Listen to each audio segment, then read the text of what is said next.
पूर्वी भूमध्य सागर में तनाव बढ़ रहा है क्योंकि ग्रीस और भारत एक बड़ी मिसाइल डील पर बात कर रहे हैं। फोकस है ब्रह्मोस, एक सुपरसोनिक क्रूज मिसाइल जिसे भारत और रूस ने मिलकर बनाया है। ग्रीस के लिए ब्रह्मोस को खरीदना उसके डिफेंस के लिए गेम चेंजिंग बूस्ट होगा। तुर्की मीडिया खतरे की घंटी बजा रहा है। इस डील को तुर्की के मिलिट्री बैलेंस के लिए सीधा खतरा बता रहा है। हेडलाइंस एथेंस और नई दिल्ली के बीच एक नए स्ट्रैटेजिक अलायंस की चेतावनी दे रही है। तुर्की की सरकार और मीडिया इस डील को एक एस्केलेशन के रूप में देख रहे हैं। भारत पर तुर्की के राइवल्स का साथ देने का आरोप लगा रहे हैं। यह भारत और ग्रीस के बीच अच्छे होते रिश्तों के बाद आया है, जिसमें हाई लेवल विजिट्स और बढ़ता सहयोग शामिल है। मिसाइल डील इस नई पार्टनरशिप का अब तक का सबसे ठोस संकेत है। इंटरनेशनल ऑब्जर्वर्स इस कदम को सिर्फ एक हथियार की बिक्री से कहीं ज्यादा देख रहे हैं। यह रीजनल पावर डायनामिक्स में एक बदलाव है।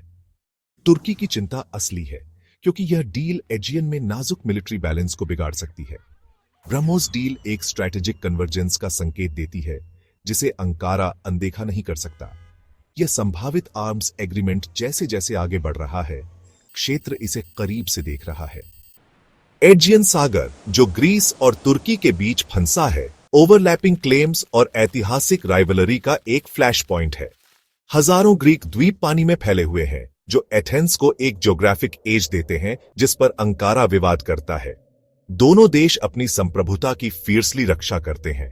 एजियन का कंट्रोल नेशनल आइडेंटिटी और सिक्योरिटी से जुड़ा है।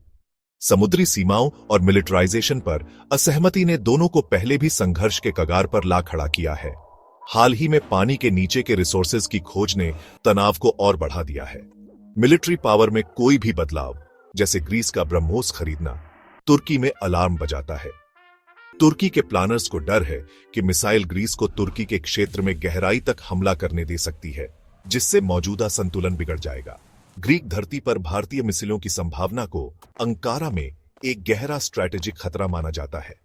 इस अस्थिर क्षेत्र में यहां तक कि एक सिंगल वेपन्स डील भी तराजू को झुका सकती है। ब्रह्मोस डील सिर्फ हार्डवेयर के बारे में नहीं है, यह इस बारे में है कि एजियन के भविष्य को कौन कंट्रोल करता है। दांव पहले कभी इतने ऊंचे नहीं थे। तुर्की की चिंताएं बदलते कोaliशनों और हालिया हथियारों के सौदों से और बढ़ गई हैं। अंकारा के पाकिस्तान, भारत के प्रतिद्वंद्वी के साथ गहरे रक्षा संबंध पहले ही नई दिल्ली के साथ रिश्तों में तनाव ला चुके हैं। अब भारत की ग्रीस को ब्रह्मोस की संभावित बिक्री एक जवाबी कदम लगती है। तुर्की मीडिया इसे भारत द्वारा तुर्की के विरोधियों को हथियार देने के रूप में देखता है, जिससे क्षेत्रीय हथियारों की दौड़ बढ़ रही है। ब्रह्मोस की गति और बहुमुखी प्रतिभा इसे तुर्की के नौसैनिक अड्डों और शहरों के लिए एक गंभीर खतरा बनाती है। तुर्की के मिलिट्री एनालिस्ट्स चेतावनी देते हैं कि मिसाइल सालों के आधुनिकीकरण को कमजोर कर सकती है। भारत की ग्रीस के साथ बढ़ती पार्टनरशिप और आर्मेनिया के साथ को अंकारा में एक व्यापक तुर्की विरोधी गठबंधन के हिस्से के रूप में देखा जाता है। तुर्की की हेडलाइंस क्षेत्र को अस्थिर करने के लिए भारत को दोषी ठहराती है। इस डील के खिलाफ जनमत तैयार करती है। चाहे असली हो या अतिरंजित, तुर्की के डर एक नए युग की स्ट्रैटेजिक कंपटीशन को दर्शाते हैं। पूर्वी भूमध्य सागर बदलते कोaliशनों का एक शतरंज बन रहा है। ग्रीस के लिए ब्रह्मोस तुर्की की बड़ी सेना के खिलाफ एक स्ट्रैटेजिक इक्वलाइजर है। मिसाइल ग्रीक डेटरेंस को बढ़ावा देगी, किसी भी आक्रामकता की कीमत बढ़ाएगी। भारत के लिए यह डील एक ग्लोबल डिफेंस एक्सपोर्टर और भूमध्य सागरीय सुरक्षा में एक खिलाड़ी के रूप में उसकी स्थिति को मजबूत करती है।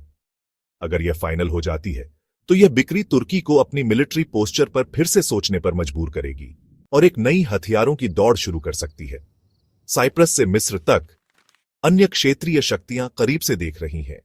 इस डील का असर एथेंस और अंकारा से कहीं ज्यादा दूर तक फैलेगा। ब्रह्मोस समझौता सिर्फ एक लेनदेन से कहीं ज्यादा है।